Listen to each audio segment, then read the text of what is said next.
तो Sakamoto days के season 1 का एपिसोड 1 ड्रॉप हो चुका है और आज की वीडियो में हम ये डिस्कस करेंगे कि क्या एपिसोड 1 अपने इनिशियल हाइप पे खड़ी उतरी है। और हाँ, इस वीडियो के अंदर मैं स्टोरी डिस्कस नहीं कर रहा क्योंकि वो मैं ऑलरेडी कर चुका हूं मांगा एक्सप्लेनेशन के दौरान। नहीं, स्टार्टर पैक था उसके दौरान। स्टार्टर पैक वीडियो का लिंक मैं डिस्क्रिप्शन और पिंड कमेंट दोनों में डाल दूंगा, चाहिए तो जाके चेकआउट कर लेना। तो जो लोग भी रेगुलर एनिमे न्यूज को फॉलो नहीं करते हैं उन्हें शायद ये बात पता नहीं होगी कि साकामोटो डेज के रिलीज होने से पहले ही इससे जुड़ी कंट्रोवर्सी शुरू हो गई थी। बेसिकली कई एनिमे फैंस का मानना था कि साकामोटो डेज की जो एनिमे अडैप्टेशन आने वाली है वो वर्क नहीं करेगी। मतलब इसका भी वही हाल होगा जो हाल हेल्स पैराडाइज का हुआ था, लोग रिजेक्ट कर देंगे। अब आप पूछ सकते हो कि भैया एनिमे रिलीज तक नहीं हुई थी और लोग ऐसी निगेटिव बातें क्यों करने लग गए। वेल, हुआ ये था कि एनिमे रिलीज होने से पहले साकामोटो डेज का एक ओपनिंग क्रेडिट सामने आया था।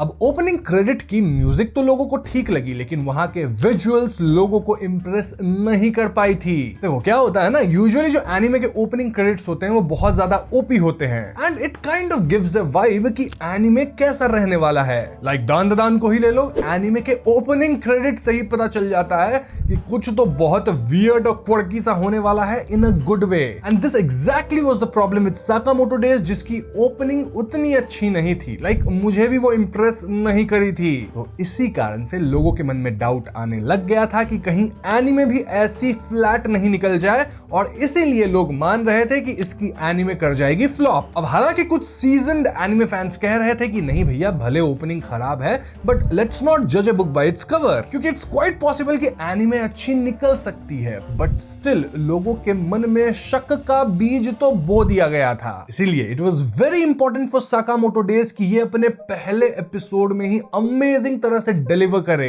And I am happy to report कि भैया फोड़ दिया है साकामोटो डेज ने। तो एनिमे शुरू होती है तारो साकामोटो के इंट्रोडक्शन से और यहीं से हमें पता लग जाता है कि भैया we are in for a treat. मतलब इनिशियल एक्शन सीक्वेंस काफी अच्छा था, साकामोटो का यंग वाला लुक भी बहुत अच्छा था एंड ये पूरी सीक्वेंस हमें बता देती है कि भैया साकामोटो कितना ज्यादा ओपी है और ये एनिमे भी ओपी होने वाली है। कहानी जब आगे बढ़ती है तो हम काइंड ऑफ एक और नए मेन कैरेक्टर से इंट्रोड्यूस होते हैं जिसका नाम है शिन, और उसको लेके भी हमें कुछ एक्शन सीक्वेंसेस देखने को मिल जाते हैं, चाहे गैंग से लड़ना हो या फिर वो जब साकामोटो को मारने की कोशिश कर रहा था। जो भी है वो एक्शन सीक्वेंसेस काफी अच्छे थे। Now don't get me wrong, सब कुछ एकदम परफेक्ट नहीं था क्योंकि कुछ ऐसे सीन्स थे जहां पे मैं अगर निट पिकिंग करने लगूं तो गलतियां निकाल दूंगा। गलती बोले तो कॉर्नर कटिंग देखने को मिली जहां पे मतलब थोड़ा अजीब मूवमेंट हुआ था फ्रेम्स के अंदर। बट यार हम लोग उतने ज्यादा क्रिटिक तो है नहीं कि एक एक छोटी चीज को निकालेंगे। इसीलिए मेरे हिसाब से तो साकामोटो डेज का जो फर्स्ट एपिसोड था ना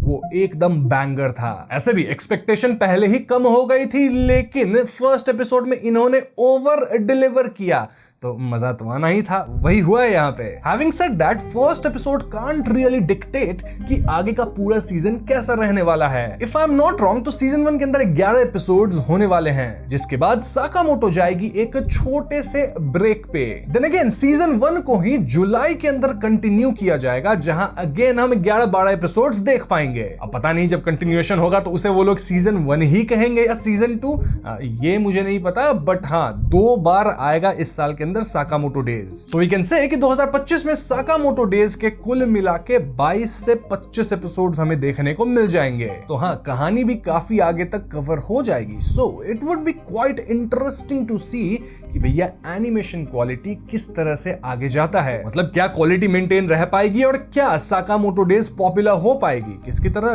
डान या फिर सोलो लेवलिंग की तरह। वैसे इंटरनेट पे अभी भी कई लोग हैं जो कि कह रहे हैं कि साकामोटो डेज का जो मांगा है ना उसके पैनल्स एंड ड्राइंग्स ज्यादा अच्छे हैं एज कंपेयर टू एनिमे। देखो मांगा फैंस जो होते हैं ना उनको मांगा से बहुत ज्यादा प्यार होता है मित्रों, और वो लोग कभी अग्री कर ही नहीं सकते कि एनिमे अडैप्टेशन भी अच्छा हो सकता है। बट टेक माय वर्ड, कभी कभी एनिमे अडैप्टेशन बहुत ओपी होता है। जुजुत्सु काइसेन को ही ले लो। तो ऐसे में मैं आप लोगों से पूछना चाहूंगा कि अगर आपने साकामोटो डेज के मांगा को पढ़ रखा है और आपने एपिसोड 1 को भी देख लिया है तो आप क्या प्रेफर करोगे, एनिमे या फिर मांगा? देखो ये सवाल मुझसे मत पूछना क्योंकि मैं मांगा वाला इंसान हूं, जल्दी जल्दी पढ़ के कहानी कहानी कवर कर पाता हूं, तो एनिमे बस मैं इसलिए देखता हूं ताकि अपडेटेड रहूं, वीडियोस बना सकूं। वरना अगर वीडियो बनाना नहीं होता तो मैं सिर्फ मांगा पढ़ता, क्योंकि वो जल्दी हो जाता है और मजा भी मेरे को तुरंत तुरंत चाहिए। मतलब उतना लंबा वेट करना हर हफ्ते एपिसोड के लिए इतना हो नहीं पाता मेरे से। क्या मतलब, मांगा के चैप्टर्स भी हर हफ्ते रिलीज होते हैं, उसके लिए भी तो वेट करना पड़ता है। बात तो सही है, बट ठीक है, जो तुम्हें सोचना है सोच लो। और हाँ, अपनी ओपिनियन जब तुम कमेंट सेक्शन में दे रहे होगे तो वहां लड़ाई मत करने लगना एक दूसरे से, मेरे को गाली मत देने लगना।